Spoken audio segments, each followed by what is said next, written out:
tiene 5 años, es rápido como el viento y apenas va comenzando. Tiene la frente elevada y una patita blanca.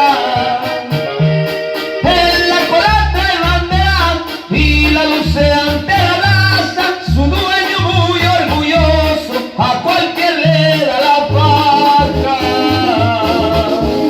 Juanito su corredor, el 13 se le hace largo, porque en aquel segundero parece que va volando, y lo que el Chuma levanta, otros se lo van tragando.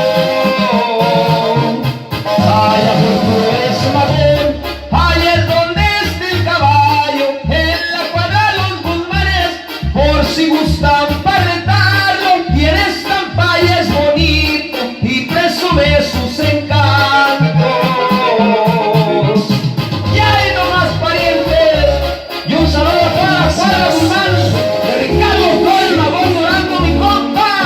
Y ahí le va pariente Juan Guzmán, hay nomás pariente, hasta Magoncito Blanco ya. Voy a romper de una carrera, pues la yegua salía primero. Por ser caballo inexperto se quedó atrás y perdieron. Bruno se llevó el triunfo, la revancha no quisieron. Cuando le jugó al Marlboro ya sabían que iba a ganar, porque tiene 2 pastores que son buenos ni que hablar, Guti Reyes y el Eri de la cuadra los Guzmán.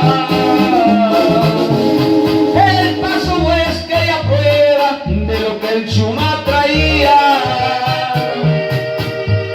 pero al abrir los cajones el Paso Huesca comprendía que ese caballo era bueno y que sabes perdería. Quisiera seguir cantando, pero esto va a continuar. Este caballo es ligero y aquí les vine a cantar un poco de sus victorias, porque no tiene final. Y ahí nomás era un saludo de su compa el Gavilán. ¡Ay, mongos!